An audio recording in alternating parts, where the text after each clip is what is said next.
Kush and Chemtrails, the world's most dangerous podcast. Capitol Police, not a good place to have a job right now, brother.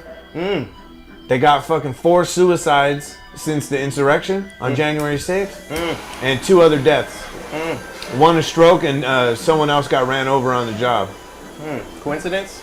I don't think so, bro. Yikes. I think they know something. Damn. Somebody knows something. Check this out. So the first officer was Brian Sicknick. That's S-I-C-K-N-I-C-K. They said he died of a stroke. Okay. That night or the following day. So he's a member of the first responders unit. He was an outspoken supporter of Donald Trump. He did not support Trump's impeachment. He sent a text to his brother that he was, quote, pepper sprayed twice, but in good shape. And then he died at 10 p.m. There's a bunch of conflicting reports about his death. Let me take this dab and I'll get back to it. Man, Let's take the dab, sir. Let's take the dab. fell out, huh? After all that excitement down at the. So what they're claiming, bro, So they is that fuck this with man Trump. died from being pepper sprayed. You know they had the bear mace? Yeah. Okay, so they're claiming that's what killed him. So there's conflicting reports of his death. One said he was hit with a fire extinguisher. Another one said he was hit with a blunt object. Now they arrested 2 men for spraying mace, the bear mace, but they didn't charge him with homicide, even though they're claiming the mace caused his death. Interesting. How's that add up? Interesting, right? So here's a quote from the Daily Beast, just to give you an idea of how fucked up all this is. Brian Sicknick was violently killed in the Insurgency riots. Down a little bit? Touch. Yeah, down a little bit. What? Yeah, I just don't want to feel like we're fighting with. For sure. Yeah. So violently killed in the Insurgency riots, brother. I just said he wasn't. He died of a stroke. So which one is it? Exactly. But why are they printing that? Why are they having people like us, right, retract our statements? Or they're not even having us retract our statements. They're doing it for us. They're fact checking, right? Right. And they're just censoring bullshit, whatever Right. they feel is not right. Right. This is incorrect, brother. He was not violently killed in the insurgency As riots reported. by the Daily Beast, but they didn't make him retract that, okay? exactly. Let's move on. William F. Evans, vehicular homicide, brother. He was also a member of the first responders unit. He was killed on April 2nd, about 3 months after, by Noah Green, 25, college football player, who rammed his vehicle through a police barricade and was subsequently killed when he exited the vehicle brandishing a knife. Odd, right? Very odd. But Definitely. typical. Okay, let's look at the next one. We got Gunther Hashida. He's a member of the Metropolitan Police Department, died by suicide. Member of the emergency response team, died July 29th, but it wasn't reported until August 3rd. They wanted those Capitol Police officers to give their testimony first, Damn right? it, Before man. they reported another suicide. Uh, Kyle DeFreytag, Metropolitan PD, suicide. This is crazy. Assigned to the 5th District, died July 10th. Also not reported until August 3rd after the Capitol Police gave their testimony. It's almost a full month.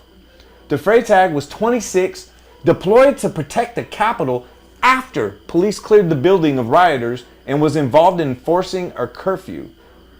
And he killed himself? They're trying to say that these men were victims of PTSD. right.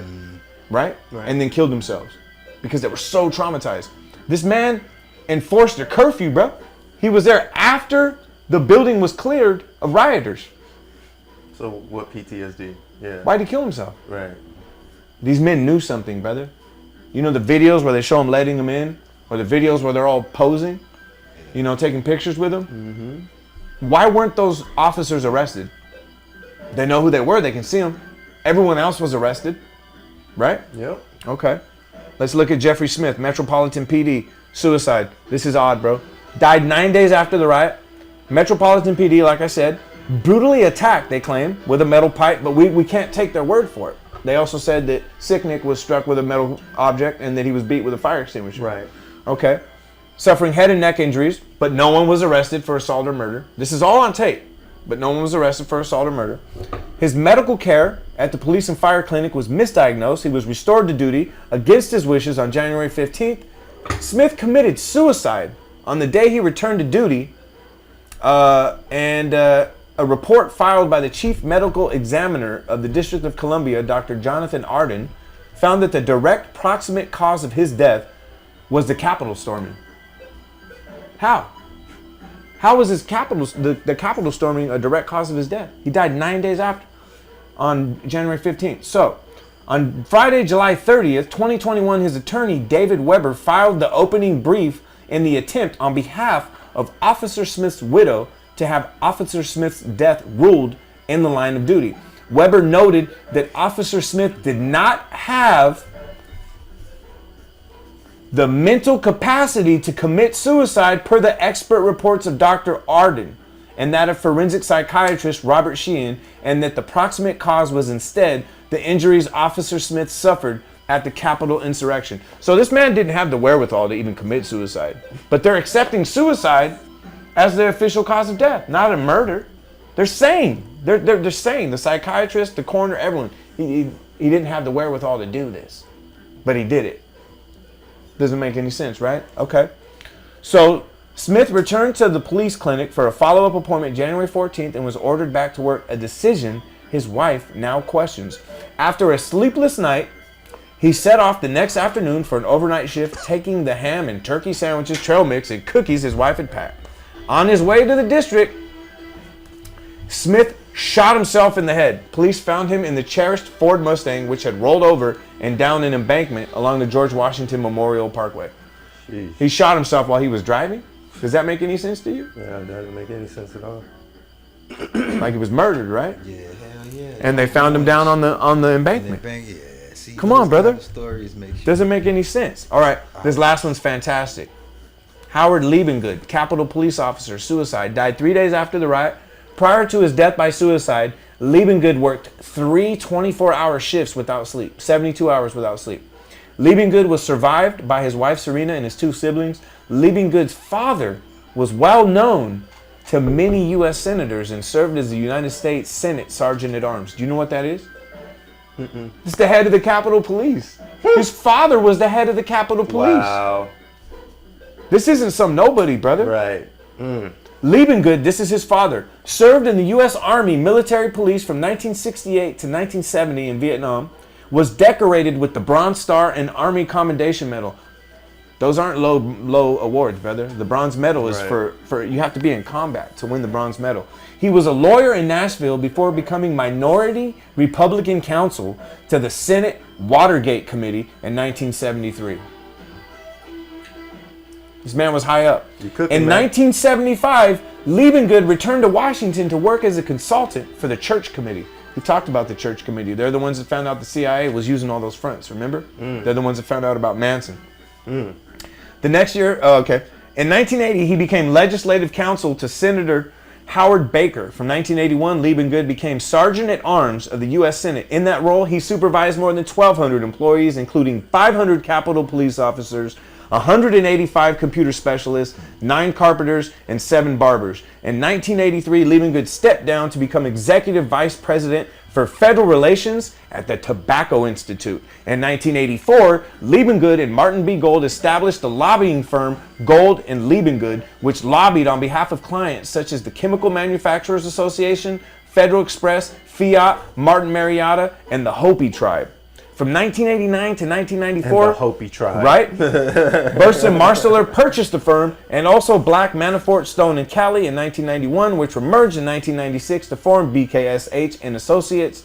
Liebengood moved to the Powell, Goldstein, Fraser, and Murphy law firm before becoming the head lobbyist for the Philip Morris Company Wow. in 1995. Big tobacco, right? Main guy. So, let me see where we're at here. Sorry, I lost my... Leaving good. Right? Liebengood. Leaving good. In 2001, he became chief of staff to Fred Thompson, his close college friend who had become a U.S. senator. In 2003, after Thompson retired, Liebengood became chief of staff to Republican Senator Bill Frist of Tennessee, the Senate Majority Leader. So this guy's dad was super connected, bro. He was the head of the Capitol Police, bro. He's not a nobody. This guy is not a nobody. And for him to take his own life, these people are acting like these men weren't trained. A lot of them, Sicknick served in the military. Come on, man. PTSD from this? From what? A bunch of people screaming in your face? What happened that day, bro? That was really that traumatizing? Who knows what really happened that day? Exactly. So, here's my questions. If police officers, I asked this earlier, were taking pictures with rioters and opening barricades That was a show. and can be identified from video footage, why have no arrests been made, but arrests of civilians have been made? Civilians, rather, have been made.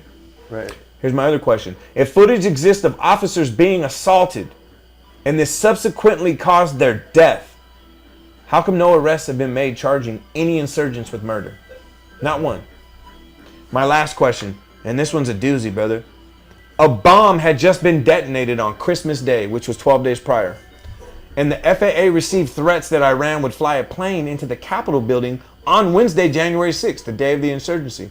Why wasn't security at an all-time high, considering the fact that General Soleimani was assassinated almost a year to the day, and when a bomb had just been detonated 10 hours away in Nashville, 12 days prior to the insurgency, and 11 days prior to the intercepted transmission? Where was everybody, bro? Do you have an answer, Ronnie?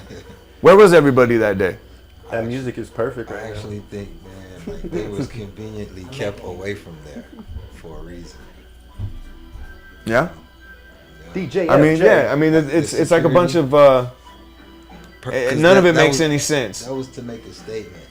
Yeah. Or does You it? know what I'm saying? Right? Exactly. And even, you know, and something even as a sacrifice such as that, you'll have like the whole, the two deaths they had there Yeah. on both sides. Right. You talking about the woman that was shot? And the cop. Yeah. You know what I'm saying? Right. So like, Well, now we're talking about 6 cops, and they're relating everything to that insurgency. Just like everything's related to COVID. You found fire COVID yesterday. Oh yeah. Fire COVID, bro. We'll talk about COVID's it. worse because fucking fires. Like, all right, fire COVID, whatever you say. Don't you fucking cough over there, buddy. Hey, Don't be shedding over there, fucking us up. I was on my, We ain't trying to catch I what was you on got. my skateboard the other day, man. I fell and caught. You weren't on a skateboard. You're black. Don't lie to me. I'm telling you, man. Don't you I'm fucking on go my- there. I'm on my Terry Kennedy shit. You feel me? This fool's crazy, fool. Hey, you feel me? That fool named somebody, fool. This was insane, Even though dog. he just got locked up the other day for. Imagine this fool just busting his shit off, fucking he just all got super locked calm up. with his big ass mustache and shit, bro. Look, he just got locked up the other day. So sorry, What? Terry Kennedy. Man, you better speak the fuck up, no, bro. Terry Kennedy. Oh, he got locked up? Yeah, for I didn't know that. Let me see. You got locked accusing up? of being There's a few of them right here. a murderer or something. That was a good Are you dig, serious? man. Yes. Crazy, right? Yeah. In New Okay, well, York trip on somewhere, this, dude. dog, Look in at a this. hotel. It was another black skater dude, Oh, he's still just going on like this him. Terry You know what I'm Kennedy saying? shit. So check this out. Another black skater dude was in a hotel room. 2 black with him. skaters, bro. Well, they had like a thing, like I don't believe it. demo or something. I don't believe it, I bro. think the young kid in the And, Olympics this year was And mixed or something. dude, it was No. about- they got into a fight I and know dude you wound are. up beating him to death. They put that skateboarding in the Yeah, Olympics. Who beat him to death?